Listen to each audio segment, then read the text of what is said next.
मुली किंवा महिलांचा वारसा हक्क तपासताना त्या सगळ्या गोष्टी फार काळजीपूर्वक तपासणं अत्यंत आवश्यक आहे.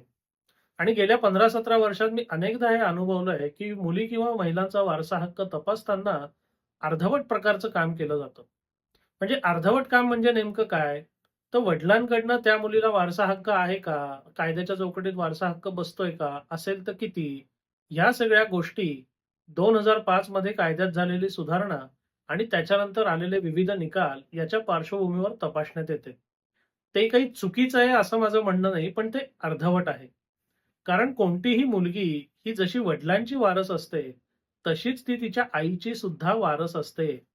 मग एखाद्या मुलीला वडिलांकडनं वारसा हक्क आहे का, हे तपासणं जेवढं गरजेचं आहे, तेवढंच गरजेचं एखाद्या मुलीला आईकडनं वारसा हक्क मिळतोय का, हे तपासणं सुद्धा आहे.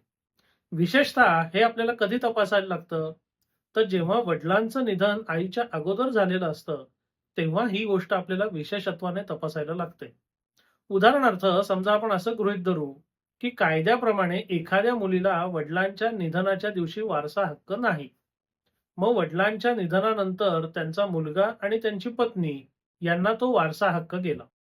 आणि त्या पत्नीने हयातीमध्ये जर काहीच केलं नसेल, तर त्या पत्नीच्या निधनाच्या दिवशी तिचा मुलगा आणि मुलगी हे दोघंही तिचे कायदेशीर वारस ठरतात.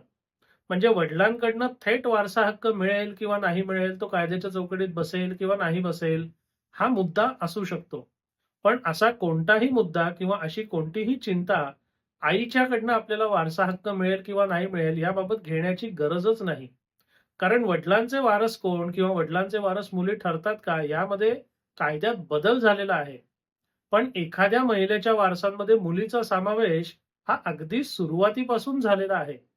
मग त्याला त्या कोणाचंही निधन कधी झालं, जन्म कधी झाला, कोणते निकाल आले, काही आपल्याला विचार करायची गरज नाही.